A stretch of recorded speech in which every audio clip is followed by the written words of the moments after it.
application Magazineo qui fonctionne sur Android, donc destinée pour des tablettes de 7 pouces et plus. Donc commençons par montrer les fonctionnalités de cette application. Donc on saisit petit a par défaut et on accède au menu principal qui comporte à peu près 11 options.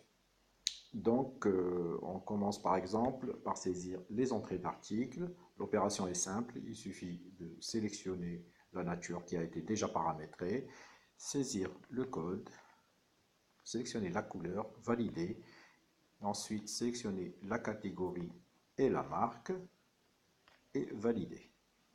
Ensuite, on rentre les tailles et les quantités correspondantes. Si je ne saisis pas, il y a un message qui s'affiche pour m'imposer la saisie de la taille et de la quantité. On peut bien sûr prendre la photo de l'article. Et là, on va passer à la vente. La vente, l'utilisation est très simple. Il suffit de sélectionner la nature, de sélectionner le code, la couleur. Si la photo est disponible, il suffit de cliquer dessus pour la voir en grand. On sélectionne bien sûr le prix que va payer le client et on saisit la taille par exemple de la chaussure. En validant OK, soit on prend le paiement à comptant ou bien à crédit. Si c'est à crédit, il va falloir saisir le nom du client et l'avance octroyée. Donc on va valider pour une fois les ventes réalisées. On peut visualiser les opérations réalisées du jour. Donc, automatiquement, on obtient une synthèse en bas. Et là, on peut visualiser, par exemple, la vente qui a été réalisée tout à l'heure. On peut visualiser aussi les entrées qu'on a réalisées, par exemple. Ainsi, toutes les opérations qui se présentent ici. On peut aussi avoir la liste des articles. Par exemple, si je choisis chaussures, là j'obtiens toute la liste des articles sur laquelle je peux cliquer pour pouvoir modifier n'importe quel critère. On peut aussi avoir la fiche de stock d'un article précis. Par exemple, je prends celui-là. Je prends sa couleur. Là, on a les entrées, les ventes, les retours, etc. Donc, il n'y a pas eu de mouvement pour celui-là. On passe à l'état du stock. L'état du stock nous permet de saisir par catégorie l'état du stock. Là, ils sont regroupés. En décochant cette option, on a les données par taille. On peut, en cliquant sur ce bouton Excel,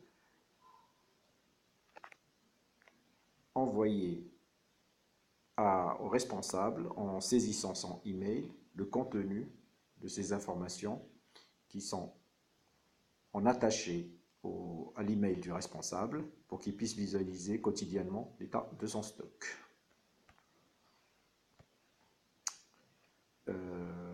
L'affectation des photos, on peut sélectionner par exemple toutes les chaussures et visualiser toutes les chaussures qui n'ont pas encore été prises en photo. Si on veut voir même ceux qui ont été pris, on coche inclut les photos. On a la gestion des avances. Là, on peut avoir une situation des avances juste en cliquant pour savoir quels sont les personnes qui ont pris la marchandise à crédit et qu'est-ce qu'il leur reste à payer. On peut avoir le détail par personne. On peut saisir par exemple s'il y a une avance qui a été remise entre-temps. On peut accéder à une option qui permet de saisir les retours des articles. Donc la même opération, saisir la nature, le code, la couleur, etc.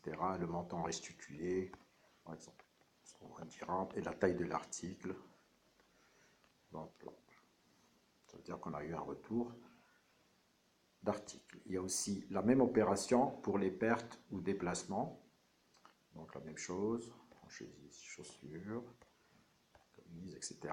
On saisit la quantité qui a été perdue ou déplacée, la taille. Et là, on sélectionne la raison. Si la raison n'est pas contenue dans cette liste déroulante, on peut appuyer sur le petit plus et ajouter une nouvelle raison. Ça reste toujours ouvert et paramétrable. Donc je choisis que c'est une marchandise détériorée et automatiquement on obtient le résultat. Donc en ce qui concerne le menu utilisateur, on a fait le passage de toutes les options et là on va revenir pour accéder au menu du responsable. Donc on rentre la lettre petit p, on valide et là on obtient les opérations réalisées, mais cette fois-ci c'est pour une période déterminée, c'est-à-dire que je peux rentrer du 1-2 2017 jusqu'au 3 et valider et avoir tous les mouvements, par exemple des ventes entre cette période-là. Et toujours on obtient en bas la synthèse des opérations. On a la possibilité de voir les recettes aussi pour une période précise. Donc les ventes, les avances et les retours. On a aussi les recettes par vendeur.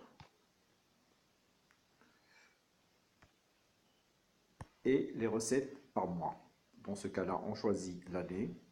Et là, on obtient un comparatif entre l'année N-1 et l'année à laquelle on se situe.